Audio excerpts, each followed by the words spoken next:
So those letters you're looking at on your screen right now? Yeah, they're not as neutral as you think. Every single curve, every line, every character you see is quietly working on you, shaping your thoughts, influencing your decisions, and pretty much telling you how to feel. Today, we are pulling back the curtain on the secret power of fonts. Imagine this. You open up the holiest book in the Christian world, and this is the command you read. Now, this isn't some kind of joke. It's a direct quote from an official version of the King James Bible, printed by the king's own printers back in 1631. They ended up calling it the Wicked Bible, and for good reason. A single tiny three-letter word, not, was accidentally left out, completely flipping one of the Ten Commandments on its head. The printers, Robert Barker and Martin Lucas, they faced an absolute firestorm. The king was so furious he ordered every copy to be hunted down and burned. In the punishment for this typo, a fine of 300 pounds. Now, that might not sound like a huge deal to us, but in 1631, that was a life-ruining amount of money. It was catastrophic. This just goes to show you, from the very beginning, the stakes in typography have always been incredibly high. And that really brings us to the core question we're tackling today.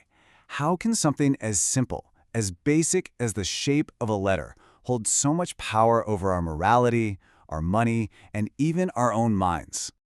Well, it's because every font has a secret voice.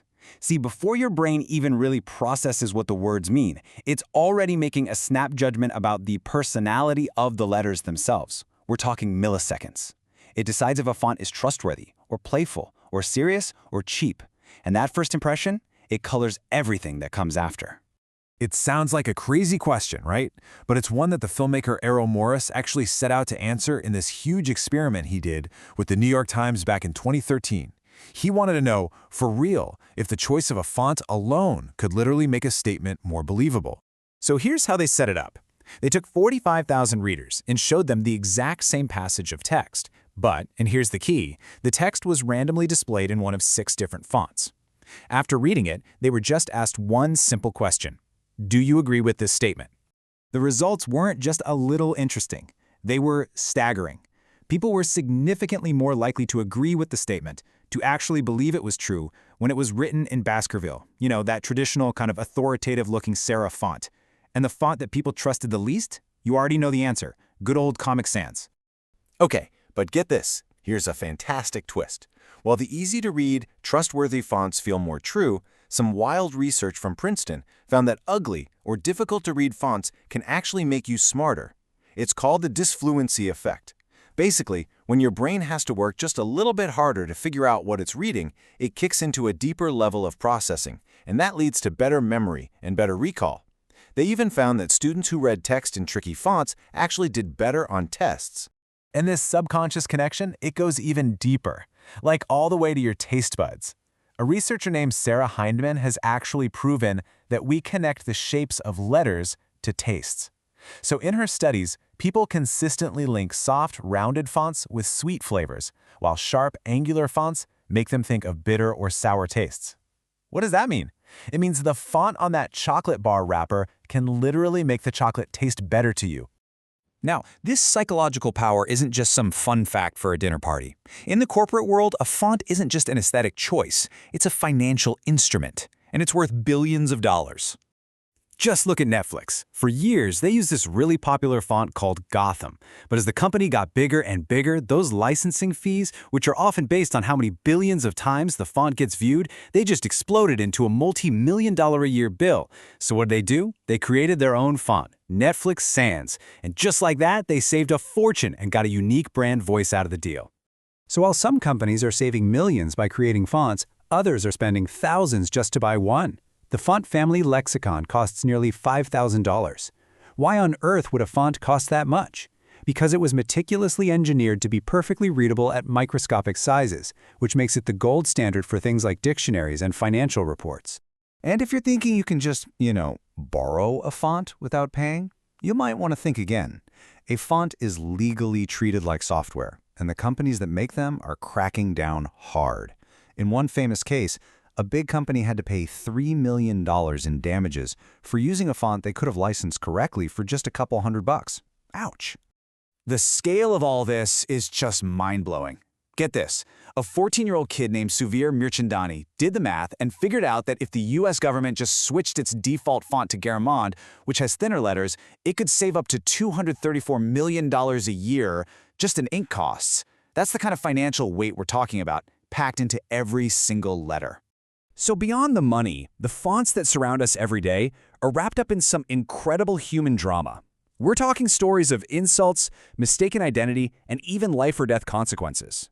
I mean, these iconic fonts, they didn't just appear out of thin air.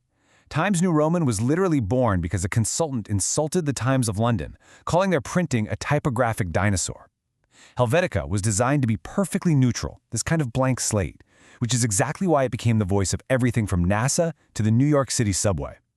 And for centuries, the font everyone called Garamond was actually the work of a completely different guy. And then you have the story of the world's most polarizing font.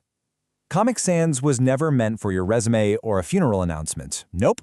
It was designed for one and only one very specific purpose: to be the voice of a cartoon dog named Rover in a piece of failed 90s software called Microsoft Bob.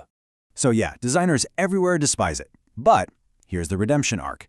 Scientists and educators have become its biggest defenders. Why? Because its letters have these unique, non-mirrored shapes. It's actually incredibly readable for people with dyslexia and ADHD. In one survey, 44% of teachers said they use it specifically to help students with learning disabilities. So yeah, the most hated font in the world is also kind of a hero. And the stakes? They get even higher. In medicine, thousands of fatal errors happen just because of look-alike drug names. The solution? A dead simple typographic fix called tall man lettering, which just uses capital letters to highlight the difference between drugs. This one little design choice reduces medication errors by up to 28%. It is literally a font saving lives. You can't even escape it in the courtroom. A U.S. Court of Appeals recently called out a lawyer for filing a legal brief in a font they said was distracting and better suited for a Twilight Zone poster. In the world of law, your typography is a direct reflection of your credibility. So, when you put all of this together, the psychology, the economics, the human stories, you start to realize that typography is not just about making words look pretty on a page. It is so much bigger than that. It's really the architecture of reality itself. It's the silent ambassador for our thoughts.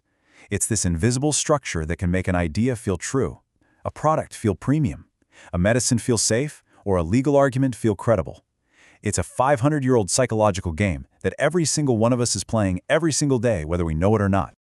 So, from now on, when you look at the words all around you, just remember, the message isn't only in the text, it's in the type. The whole world is reading between the lines. The only question left is, are you?